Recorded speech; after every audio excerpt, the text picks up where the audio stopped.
Hi, and thank you for joining me for our new book, The Little Princesses by Marion Crawford. Yes, I've decided to go with this one. The reason why I've decided to go with this one, it is so layered when you understand how this book came about. Why did Marion Crawford actually risk doing this book? And that is largely explained in the foreword by Jenny Bond. And it doesn't paint the Queen Mother in a very good light. So I'm excited to share this with you. Even though I've got the book, I'm going to go with the Kindle version. It's just easier to make highlights, notes, all that sort of stuff, so I don't miss any of the juice. All right, not a boring forward, very interesting. During more than a decade as a royal correspondent for the BBC, I have waged many a battle with Buckingham Palace over access to information. I have berated and badgered a succession of press secretaries, demanding answers to my questions. Slowly and grudgingly, the palace doors have opened enough to allow a chink of light.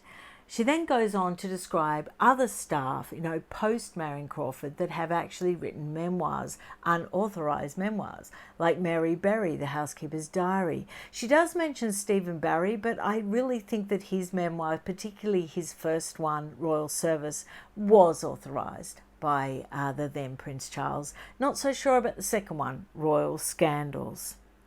But she goes back to Marion Crawford and she says, despite, the numerous memoirs, greater still is the horror when a member of staff spills the beans.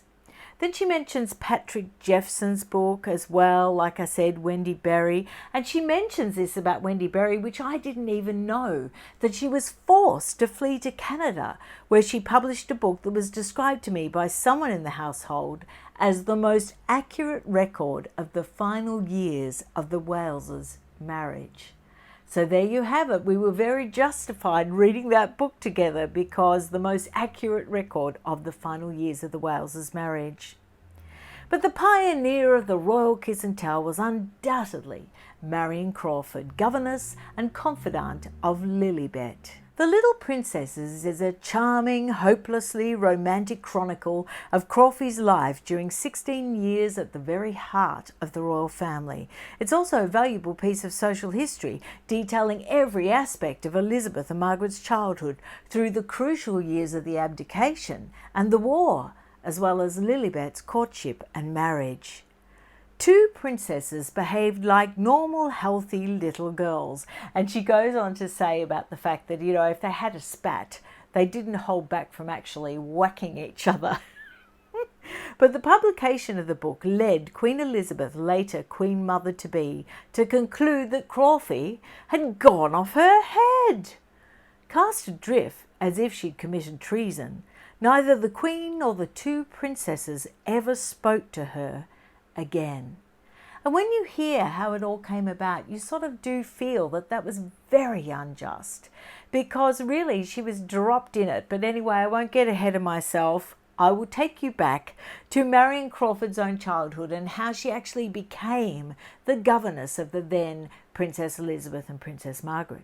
Marion Crawford's own childhood had been a far cry from the world of palaces and castles that were to become so familiar. Her father died when she was 1 year old. When her mother remarried, they moved to another part of Scotland. Her childhood continued, but she developed this real vocation and desire to teach. So she trained in Edinburgh, but fate intervened. No sooner was she qualified than a network of acquaintances led her to the Duchess of York and a plum job in the royal household. It was a bold step by the Duke and Duchess to employ someone as untested as Marion Crawford. Not only was she inexperienced as a governess, she was also very young. At just 24, she was only 9 years the Duchess's junior. Now, the Duchess of York, of course, went on to become the Queen Mother. Well, she went on to become the Queen, let's be accurate, and then, as we probably know her, the Queen Mother. But of course, the abdication hadn't happened yet. So she was still just the Duchess of York. King George V, who appealed to her to teach Margaret and Lilibet to write a decent hand. That's all I ask of you. Not one of my children can write properly. He was very damning of his children. He wasn't very affectionate, but he loved his grandchildren. The book paints an intimate portrait of life in the nursery. One of Lilibet's favourite games that went on for years was to harness me with a pair of red reins that had bells on them, and off we would go, delivering groceries. She concludes that royalty earns every penny they get for their dreadful loss of privacy. So why then did Marion Crawford, so well liked in royal circles, trusted by her employers and adored by the princesses, decide to compromise that privacy, however sycophantically? Several theories have been put forward. One was that Crawfie was seeking revenge because she was only made a commander of the Royal Victorian Order when she left the royal household instead of the grander dame commander. But nothing of this book smacks of vengeance, Jenny Bond says. Then there's other sort of Machiavellian type, theories. There were claims that Crawfie was just a scapegoat for a botched PR campaign hatched by the Foreign Office and Queen Elizabeth, the Queen Mother, designed to improve the royal family's standing in the United States. This theory has taken hold, and it is really the theory that most people subscribe to. And this was taken because there was a series of really well-sourced articles in a top American magazine. And it was thought, initially before they happened, that, this would be a great PR coup. What a great thing to do. Let's do that. Let's actually push these articles out to the American magazines with an anonymous inside writer. Crawfie was allegedly told she could definitely cooperate with these American magazines as long as her name wasn't mentioned. And then we later find out that that was weird because they actually did mention her name in these articles. And that's when Marion Crawford thought that she had the sign-off in some way from the palace. I think to go ahead and write a book, I think of obviously a step much further. But when you hear how she was treated and how she was expected to just hang around at their convenience, I think there would have to be a certain amount of resentment and wanting to make some money nearer the end of her life. Now, this next bit gets to the nub of the whole thing. When Crawfie was 30, she had to make a really tough choice between her job and marriage. Her dedication to her employers was such that she didn't even mention her dilemma. Instead, she told George Boothleigh, an Aberdeen bank manager, that he would have to wait because war was looming and she would be needed more than ever at the palace. It was only when Princess Elizabeth was on the brink of marriage with Prince Philip and Margaret was almost 18 that Crawfie, then 38, broached the subject with the Queen. Now, this is where I really feel for her because she didn't even say anything. She told her beau to wait 8 years later. And don't forget, Margaret's nearly 18. Elizabeth isn't even interested really in her anymore. She's going to go off in wedded bliss with Prince Philip. And so she waited all that time. But the Queen was not very sympathetic. Now, don't get mixed up because, of course, the Queen was later the Queen Mother. Princess Elizabeth was, Princess Elizabeth about to marry the young princess. So when I say the Queen, it's not Queen Elizabeth II, it's Queen Elizabeth. "Does this mean you're going to leave us?" Queen Elizabeth asked me. "You must see, Crawfie, that it would not at all be convenient just now. A change at this stage for Margaret is just not desirable." And she just comes across as so incredibly selfish. She would have been aware that this poor woman had put off, marrying herself for 8 years. And in those days, very definitely put off having her own children. George felt some resentment about this and had few qualms about encouraging his wife to cash in on the knowledge she'd acquired during her long tenure at the heart of the royal family. Her account of life as a royal governess was first serialized in magazines in the States. When the rights were bought by Woman's Own, her story became a front-page sensation on both sides of the Atlantic. The little princesses followed shortly afterwards, netting Crawfie and George a total of more than £75,000, which was an immense sum in those days. Now, Crawfie retreated to Scotland, where she began a new career as a journalist. And it says here she had a column in Woman's Own, and that actually had her name on it. And this was serialised on both sides of the Atlantic. However, it's quite alarming because she had to put copy in 6 weeks before it was actually printed, because that's how long a colour print run would take. So the publishing deadlines were 6 weeks before an actual event happened. And this was the same for all journalists. They would have to make stuff up.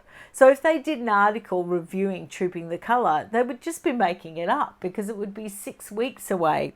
Or if, they talked about the fashion at Royal Ascot, they couldn't go into any great detail because they were just making it up. And I can't help feeling that Crawfie was pretty much set up in this instance, because in 1955 she wrote in the 16th of June edition of the magazine a gushing description of Trooping the Colour, and she went on to say how radiant the Queen had looked at Ascot.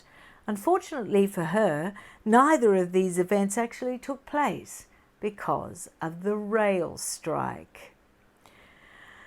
Oh, then she became a recluse because she was mocked and just, she lost all her credibility as a journalist, and, people just really just piled on her, really.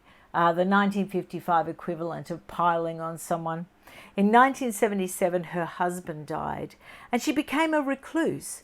And from her house on the road from Aberdeen to Balmoral, she could see the royal cars passing as the family came and went from their holidays. Not once did they call in to see her, and Crawfie became lonely and depressed, and she attempted suicide and was found by a neighbour. There is a consensus in royal circles that Crawfie was very badly treated by her former employers. Most believe that her punishment outweighed her sin, and that the Queen, Elizabeth and her daughters should have been magnanimous enough to forgive her. 1969, Lilibet herself gave access in that dreadful television documentary called The Royal Family. I love it. I love looking at all the old archive footage of that, though. How insignificant her own revelations would have seemed as viewers were taken inside the palace to share the family's life. The Queen's decision to allow cameras to follow her so closely is now seen as the start of the slippery slope that eventually led to Prince Charles admitting adultery on television and the Princess of Wales opening her heart to Panorama. How innocent by comparison does Marion Crawford's book seem? Looking back, there's much more that Marion Crawford could have said, so many secrets she could have betrayed. If this is disloyalty, then it's a very caring and docile disloyalty. It does produce an important social document, taking us behind the palace walls to enjoy a unique insight into the isolated childhood of the future Queen and her sister. Now we're getting into Chapter 1. And this is Crawfie speaking to us now. One morning I had a letter from Lady Elgin. Now, do you know who Lady Elgin is? It's the sister of the Duchess of York and Princess Elizabeth and Princess Margaret's aunt, who knew I'd finished my training and had heard I was home on long leave, asking if I would take her son Andrew, Lord Bruce, in history. He was a charming little boy of 7, whom I already knew, and as I had nothing very definite to do when I wasn't studying myself, I took this on. The Elgins were a charming family, very friendly and simple. Soon the 3 other Elgin children joined us, Lady Martha, Lady Jean and the Honourable Jamie. Presently I was running a small class at Broom Hall, teaching other subjects besides history to 4 very nice children and enjoying it thoroughly. Now, what I'm doing here is I am not reading you the book. I'm leaving out huge slabs of information. So I encourage you to actually purchase the book and enjoy it in its entirety. What I'm doing is I'm giving you the highlights, bits we can chat about. But I am by no means reading you the whole book. I'm skipping, for example, from page 5 to page 14. But I'm just giving you highlights. Friends and relations were always dropping in and would join us for elevenses. The grown-ups had coffee and the children a large glass of lemonade, rock cakes and jam, while the domestic staff and garden workers would retire at the same time to the still room and stable for bread and cheese and cake on their own. Now, I've got to read this out because I found this fascinating. Those that love the Downton Abbey series and those that, enjoyed the old upstairs, downstairs series and all that, it's just lovely to look into these old aristocratic houses and see how they operate. And this was a lovely description of a still room. Most large country houses have a still room. It is the housekeeper's domain, where all jams are made and stored, all fruit bottled, and light meals that need no cooking, like elevenses and afternoon tea, and after-dinner coffee, and so on. That's where they're all prepared. You see, I wouldn't have known that. I would have thought that all those would have been prepared in the kitchen. I had no idea. It is really an extra pantry and storeroom. The linen is mended there and peaches and fruit are stored. It probably comes from the old days when ales were brewed and homemade wines were made. Sounds like a good place to have a little cozy afternoon. Temporary arrangement to fill in the time between one course of study and the next was all Marion Crawford intended. She did this, but she had no intention of staying because her first love was child psychology. I spent my evenings reading and studying for this very happily. I was 22. At 22, one has the illusion of there being lots of time. Now, Lady Rose, who was Lady Rose Elgin, told me that her sister, the Duchess of York, was coming to see her with the Duke and that she wanted me to meet them. So all of this was a setup. Lady Rose's sister, the pretty little Duchess of York, and her young husband, the Duke, were the visitors. I was introduced to them as usual, and we all ate our buns and drank our coffee before Mary and I went off to work. She was petite, as her daughter Margaret is today. She has the nicest, easiest, most friendly of manners, and a merry laugh. It was impossible to feel shy in her presence. She was dressed beautifully in blue. My whole impression was of someone small and quite perfect. So she was obviously a huge fan of the Duchess of York, who was to become the Queen. The Duke was extraordinarily handsome, and I recall thinking he did not look very strong. He was slight and looked like a boy of 18, though he was considerably older than I. He had a diffident manner, and this is interesting, a slight impediment in his speech which we know of, but she says there was not so much of a stutter in the ordinary sense, but rather a slight nervous constriction of the throat, I thought. I've never heard anyone else say that before. Obvious that they were devoted to each other and very much in love, and I remember thinking they looked just as a Duke and Duchess ought to look, but often don't. I just love the way she writes. She has such delightful observations, and she really paints the picture, doesn't she? 2 weeks later, Lady Rose filled her in on the real purpose of the visit and told me the Duke and Duchess had talked the matter over and had decided to ask me to undertake the education of their daughters, Princess Elizabeth and Margaret Rose, then aged 5 and 2. I told Lady Rose that if I accepted the post, it would mean that I would not be able to go on with what I'd intended to be my life's work, child psychology, and although it was a great honour, I should like some time to consider the matter. Then she suggested that she take it up for a trial period, and then she wanted to see if she could reconcile the loss of her intended career, leaving Scotland, and whether she could actually stand to live permanently with other people. So that was decided. It was a sensible arrangement. It was all fixed that she would go off to Royal Lodge, Windsor, just before Easter. And this is the description of her first glimpse of Windsor Castle. From the train, I had my first glimpse of Windsor Castle. I saw it first in the gathering shadows of a spring twilight. It looms up suddenly, topping the whole countryside, a fantastic mass of turrets and battlements and towers. I just have to go and see that. And I want to approach it on the road. By train, sorry. I have to approach it by train. I have to see it looming up suddenly, topping the whole countryside, a fantastic mass of turrets, battlements and towers. I wonder if the view of it has changed very much from this point. I hope not. I have this romantic idea that I'll be able to recreate Marion Crawford's first glimpse. A tall, handsome, courteous man met me on the steps of the front door of Royal Lodge. This was Ainsley, the butler, who is to become one of my fast friends. He is now steward at Buckingham Palace. His beautiful manners alone were enough to take him a very long way.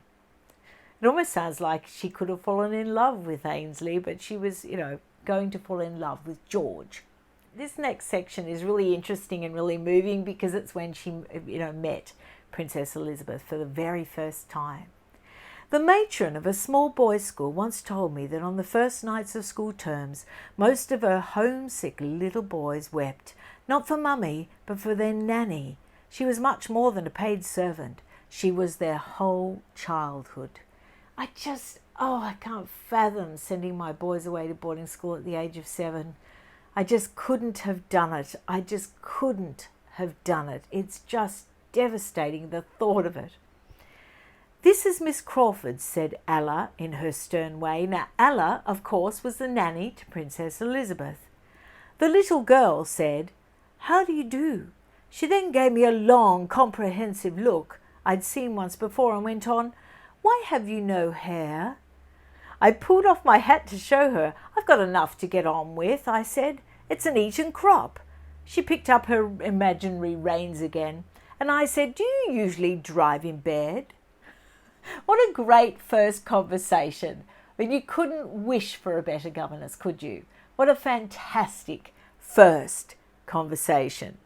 Princess Elizabeth's mother thought right at that moment, she gets me. "I mostly go once or twice around the park before I go to sleep, she said. "It exercises my horses." She navigated a dangerous and difficult corner and went on, "Are you going to stay with us?" And Crawfie said, "For a little while anyway." "Will you play with us tomorrow? Will you come to the little house with us?" she asked eagerly. Ella had by now unhitched the reins of the imaginary horse team and laid her flat.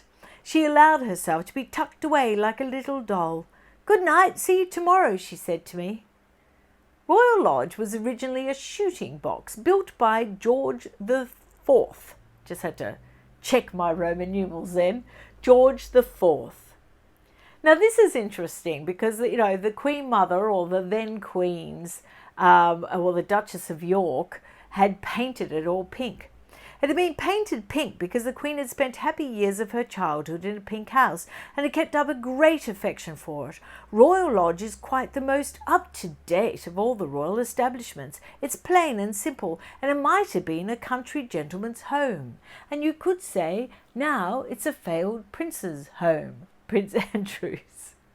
Her first night she had dinner alone in a tray in a pleasant sitting room, upholstered in chintz. To my horror, a large fire was burning there. Now, Marion Crawford had come from Scotland, and she was just, she was not used to the warmth of being down London way. And, Scotland was a lot cooler, where she lived probably had less heating. And she was just dying with all the fires everywhere, all over Windsor Castle. Sounds a little bit like King Charles. He can't stand heat either. He's always flinging open a window, and Camilla's always complaining about how chilly it is. Now, the Duchess of York came in later that evening, wearing her going-out clothes, having just come down from London, 25 miles away. She had a sort of sheen or brightness. I really think that Marion Crawford had a real crush on the Duchess of York. I'm only talking about a girl crush. I mean, she did go on, and maybe that was why she put off marrying George for 8 years. You never know. She did have an eaten crop. I don't know, maybe she was gay. And maybe she just married George because to make it look good. Maybe she did have a real affection for the Duchess of York, because she keeps describing her as just so beautiful and so petite and having such a sheen and so beautiful and so radiant. She does gush. She does gush. She had a gentle, kindly manner of looking at you. Her eyes were her most outstanding feature. Very blue, very sympathetic, and she looked incredibly youthful. The old enchantment I'd felt up north still held me when she said, "I do hope you will be happy here and like us." I replied, "I'm sure I shall," and I meant every word of it. So that is what I want to share from chapter 1. I hope you will join me next Friday at the same time and we'll delve into chapter 2. See you then. Bye.